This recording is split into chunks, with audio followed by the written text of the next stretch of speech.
El Salvador.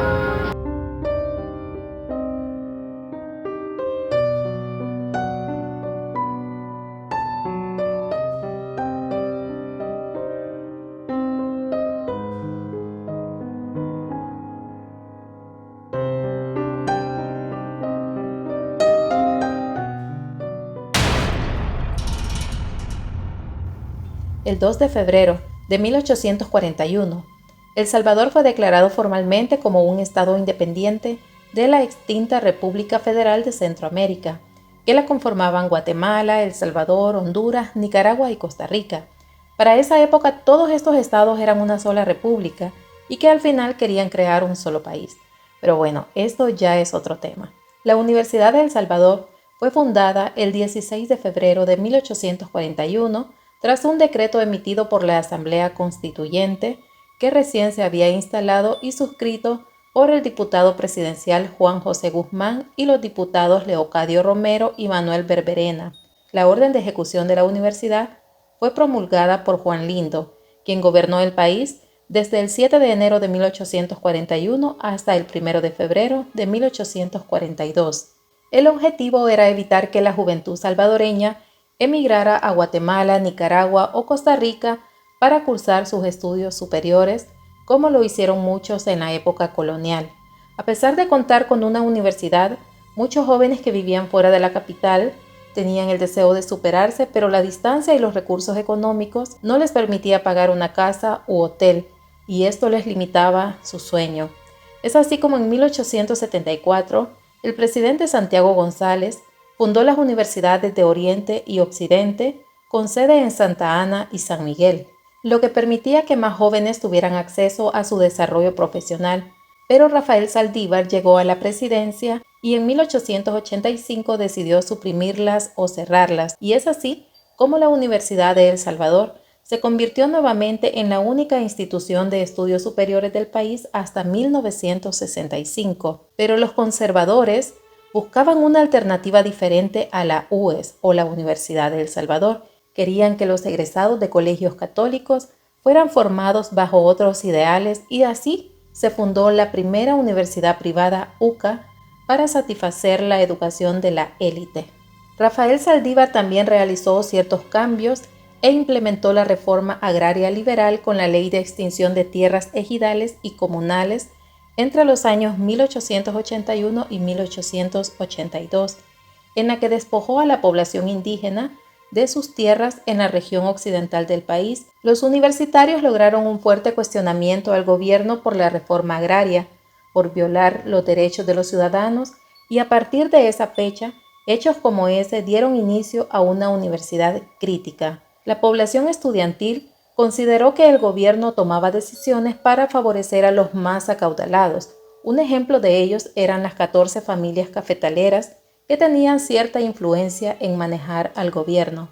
En 1950, la Universidad de El Salvador se convirtió en un principal pensamiento izquierdista y fue uno de los núcleos de oposición a los gobiernos autoritarios y militares de la época.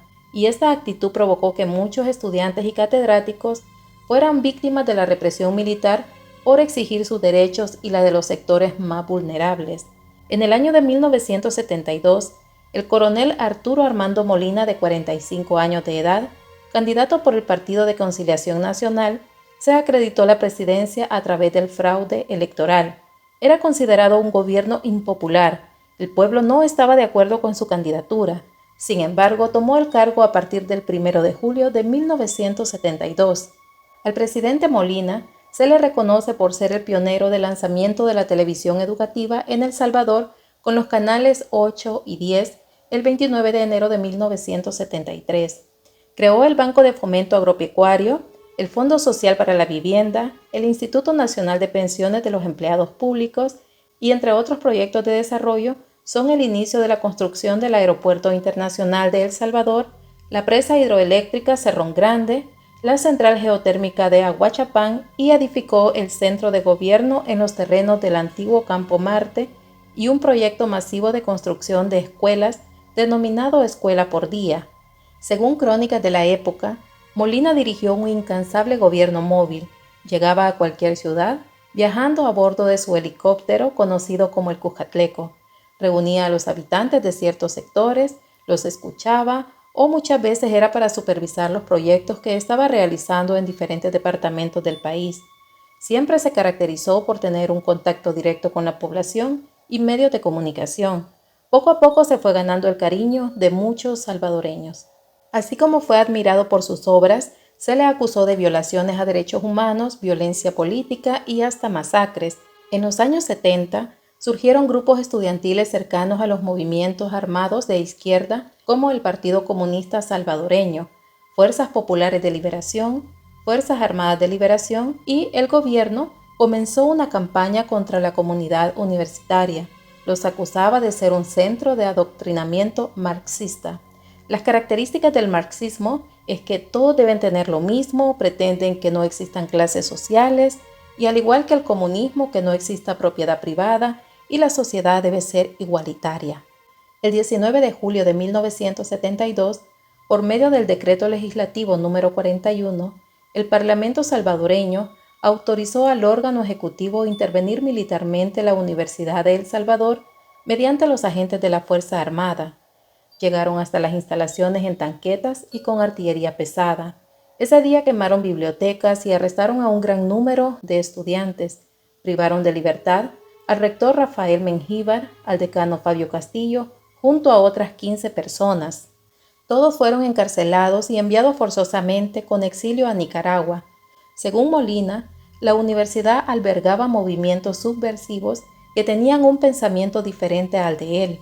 La universidad fue cerrada por un año, sin embargo, los estudiantes se mantenían trabajando en la clandestinidad y organizando el trabajo que meses más tarde saldría a luz.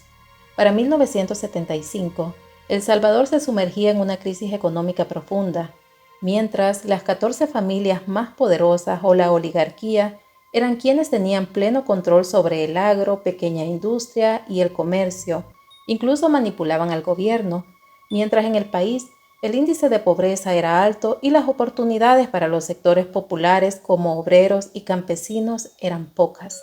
Los universitarios se mantenían constantes en la lucha, ya que muchos tenían sus familias que a base de esfuerzo los apoyaban con el estudio, pero que se estaban viendo afectados por las decisiones del gobierno. Al mostrar su desacuerdo con las políticas del coronel Molina y exigirle que parara la represión, las desapariciones forzosas y el maltrato a la población estudiantil, expresó que de su parte no había represión contra el pueblo y se daba a conocer como un gobierno abierto que implementaba alianzas para sacar al país del subdesarrollo.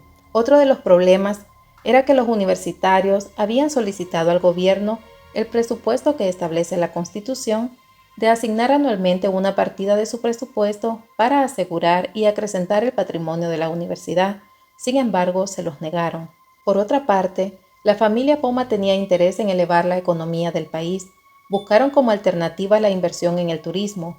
Le hacen la propuesta al presidente Molina para que El Salvador sea sede para el concurso de Miss Universo y este aceptó.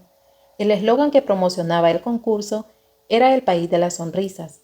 Para los estudiantes y parte de la población se consideró una burla, ya que el país en 1975 vivía momentos difíciles. Los universitarios se unieron para desafiar a la dictadura por el alto costo de la vida y las injusticias para la clase obrera y campesinado, pero haber levantado la voz en contra del coronel Molina permitió que los integrantes de los sindicatos fueran sujetos de torturas y capturas arbitrarias. No fue hasta el 25 de julio de 1975 que en Santa Ana, mientras se celebraban las fiestas Julias, los estudiantes preparaban el desfile bufo, un acto artístico que consistía en disfrazarse de un funcionario público de la época y hacer parodia al personaje, ridiculizándolo. Este desfile lo realizaban cada 26 de julio. El coronel Molina conoció lo que estaban planeando y mandó a intervenir el Centro Universitario de Occidente. Los militares usaron la fuerza represiva para desalojar a los estudiantes y capturaron a varios de ellos. Molina informó que cerraría definitivamente el campus de Santa Ana. Los universitarios de la Facultad de San Salvador, al conocer la noticia, deciden apoyar a los estudiantes de Occidente y organizan una marcha pacífica para el 30 de julio de ese mismo año. La marcha tenía los siguientes objetivos: expresar su inconformidad por el atropellamiento a los derechos humanos y el allanamiento al Centro Universitario de Occidente, defender la autonomía de la universidad. Les habían quitado la facultad para autogobernarse como institución. Esto implicaba tener sus propias normas, leyes, designar a las autoridades que la administraban y que les respetaran sus ideologías. Coronel Molina les advirtió que de realizarse la marcha actuarían con todo el peso de la ley por alterar el orden público. Los estudiantes creyeron que esas palabras solo eran para detener sus planes, pero al día siguiente la violenta represión fue ordenada por el ministro de Defensa, Carlos Humberto Romero. El día miércoles 30 de julio de 1975, sobre el cielo salvadoreño estuvieron sobrevolando avionetas y helicópteros a manera de amedrentar a los estudiantes para que no salieran a la marcha, pero estaban tan decididos y a eso de las 2:30 de la tarde, un promedio de 3.000 alumnos de diferentes facultades y otro grupo de educación media se organizaban en 5 filas y partieron desde el estacionamiento de la Facultad de Ciencias y Humanidades de forma ordenada. Según testigos, todos llevaban sus pancartas, palos, piedras, cóctel molotov. Esta es un arma casera incendiaria compuesta por una botella de cristal con una mecha y líquido en su interior, que llevaban con el propósito de defenderse ante cualquier ataque por parte de las autoridades. Los dirigentes también les pidieron llevar pañuelos con agua y bicarbonato para protegerse las vías respiratorias en caso que les lanzaran gas lacrimógeno. Como destino final, tenían el Parque Libertad en el centro de San Salvador. Cuando se aproximaron al Seguro Social, 2 alumnos que se conducían en motocicletas regresaron para informar a los líderes que a la altura del paso desnivel había un cerco de militares con tanquetas y algunas de ellas venían a su paso. No pasaron muchos minutos cuando fueron rociados con gas lacrimógenos. El dirigente de la manifestación les pide dirigirse hacia la izquierda, pero para mala suerte, cerca del Hospital Rosales había un segundo bloque. Es aquí cuando la policía y Guardia Nacional accionaron sus armas contra los estudiantes. En un inicio ellos creían que eran balas de mansalva, pero eran reales e hirieron a muchos alumnos. Otro grupo corrió en dirección al Hospital de Maternidad y a la altura del Colegio Asunción encontraron otro cerco, es decir, los tenían rodeados. Los agentes antimotines no paraban de lanzar gases. Gran parte de estudiantes quedaron atrapados en el paso desnivel por el Seguro Social. Se corrían y esquivaban las tanquetas que se dirigían hacia ellos disparando. Habían muchos que caían heridos y los que perdían la vida al instante eran atropellados por las tanquetas y pasaban sobre ellos.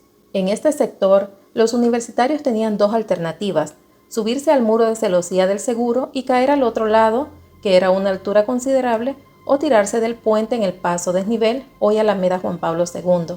Estas personas corrieron con la mala suerte que al caer perdían el conocimiento debido a los golpes tras caer de la altura. Se quebraban las piernas, se lesionaban los tobillos, las manos y no podían caminar, quedando ahí hasta que la ambulancia o carros militares los recogieron. Otros lograron subirse a una unidad de transporte que pasaba cerca del lugar, mientras la policía los perseguía con machetes, pero el conductor cerró las puertas para poder ayudarlos. Una alumna también comentó que observó que mientras sus compañeros intentaban subir el muro del Seguro, fueron atropellados por las tanquetas, dejando en la pared cabellos, piel y pues ustedes ya se imaginarán. Los sobrevivientes relatan que era como una escena de película. Uno de ellos, mientras estaba tomando la decisión de tirarse o no del otro lado del muro del Seguro, observó muchos compañeros sin vida y que la policía los arrojaba a un vehículo militar y que aún muchos de ellos se movían, pero eso no le importaba a los militares. Al parecer, querían limpiar lo antes posible todo lo que había ocurrido para que el menor número de personas que transitaban por el lugar fueran testigos de la masacre. Las ambulancias del ejército se escuchaban por toda la calle. Tenían como misión recoger heridos que hasta el día de hoy la mayoría se encuentran desaparecidos. Al lugar se hicieron presente el cuerpo de bomberos, lavando con agua y jabón las calles para dispersar la sangre. Los estudiantes que lograron sobrevivir se concentraron nuevamente en la Facultad de Derecho de la universidad y tomaron una decisión: regresar y llegar hasta el Parque Libertad, mientras el resto de estudiantes que estaban heridos y fueron auxiliados por el resto de universitarios los trasladaron hasta la universidad para que recibieran asistencia médica. Según el testimonio de una persona que estuvo en la marcha, la policía y guardia informó que los estudiantes los atacaron inicialmente y ellos, para salvar sus vidas, respondieron al ataque. aunque muchos aseguran que los estudiantes no estaban armados como lo estaban las autoridades.